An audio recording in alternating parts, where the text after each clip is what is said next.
प्रधानमंत्री नरेंद्र मोदी ने सुशासन दिवस के अवसर पर देश भर के करीब 9 करोड़ से अधिक किसानों को संबोधित किया और किसान सम्मान निधि के अंतर्गत उनकी किस्त के रूप में कुल 18,000 करोड़ रुपए का अनुदान किया। उन्होंने इस अवसर का लाभ उठाते हुए विपक्षियों के फैलाए प्रपंच को जमकर धोया और दिल्ली एवं पूरे देश को जलाने की उनकी मंशा पर बुरी तरह पानी फेर दिया। प्रधानमंत्री मोदी ने 9 करोड़ किसानों को संबोधित करते हुए पहले तो प्रधानमंत्री किसान सम्मान निधि स्कीम के अंतर्गत 2,000 रुपए की किस्त के रूप में 18,000 करोड़ रुपए का अनुदान किया। इसके बाद उन्होंने कई किसानों से उनका हालचाल एक वर्चुअल संबोधन में पूछा।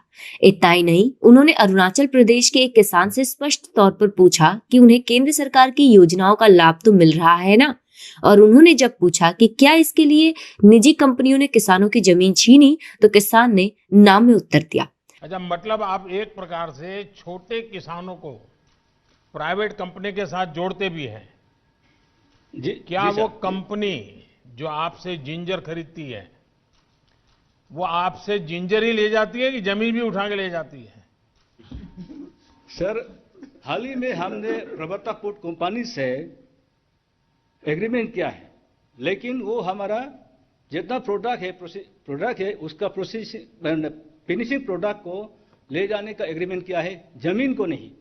जमीन देखिए, अपना है, अपना ही रहेगा। आप अरुणाचल के इतने कोने में बैठे हैं, आपको विश्वास है कि आपकी जमीन सुरक्षित है, लेकिन कुछ लोग ऐसा भ्रम फैला रहे हैं कि आपकी फसल का कोई कॉन्ट्रैक्ट करेगा, एग्रीमेंट करेगा तो जमीन भी चली जाएगी। अब इतना झूठ बोल रहे हैं। पीएम मोदी का उद्देश्य इस वार्तालाप से विपक्ष द्वारा फैलाए भ्रम के उस मायाजाल को तोड़ना था, जिसके अंतर्गत किसान के भेष में कई अराजकतावादी पिछले कई दिनों से दिल्ली के आसपास कई सड़कों पर कब्जा जमाए हैं।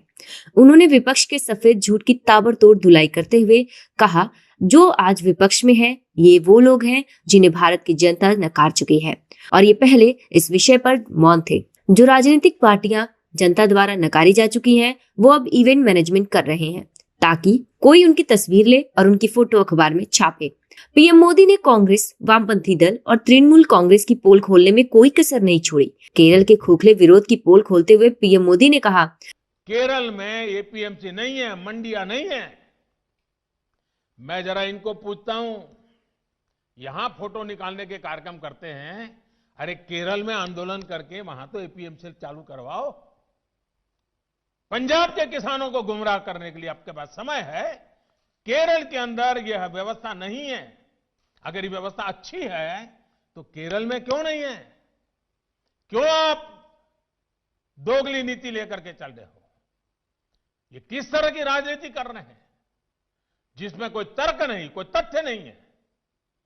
परंतु पीएम मोदी इतने पर ही नहीं रुके, क्योंकि ममता बनर्जी की धुलाई तो अभी बाकी थी। पीएम मोदी के अंधविरोध में जिस प्रकार से ममता बनर्जी ने 70,000 से भी अधिक किसानों को मिलने वाले किसान सम्मान निधि एवं अन्य सुविधाओं पर जानबूझकर रोक लगाई है, उस पर आक्रामक रुख अपनाते हुए प्रधानमंत्री मोदी ने कहा, मुझे आज इस बात का अफसोस भी है कि पूरे हिंदुस्तान के किसानों को इस योजना का लाभ मिल रहा है।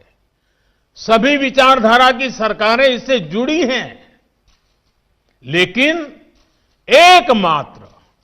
एकमात्र पश्चिम बंगाल सरकार, वहां के 70 लाख से अधिक किसान, मेरे किसान भाई बहन बंगाल के, इस योजना के वो लाभ नहीं ले पा रहे हैं। उनको ये पैसे नहीं मिल पा रहे हैं क्योंकि बंगाल की सरकार अपने राजनीतिक कारणों से उनके राज्य के किसानों को भारत सरकार से पैसा जाने वाला है, राज्य सरकार को 1 कौड़ी का खर्चा नहीं है, फिर भी वो पैसे उनको नहीं मिल रहे हैं। कई किसानों ने भारत सरकार को सीधी चिट्ठी लिखी हुई है, उसको भी वो मान्यता नहीं देते हैं। यानी आप कल्पना कर सकते हैं कितने लाखों किसानों ने लाभ लेने के लिए, योजना के लिए अर्जी की, ऑनलाइन आवेदन कर चुके हैं, लेकिन वहां की राज्य सरकार उसको भी अटका करके बैठ गई है। दरअसल पीएम मोदी ने एक ही भाषण में उन सभी देशद्रोहियों की मंशाओं पर पानी फेर दिया है जो महीने भर से दिल्ली के आसपास डेरा जमाकर सिर्फ इसलिए आमजनों को नुकसान पहुंचा रहे हैं ताकि किसी भी तरह केंद्र सरकार कृषि कानून वापस ले और उनकी धांधलेबाजी बेरोक टोक जारी रहे।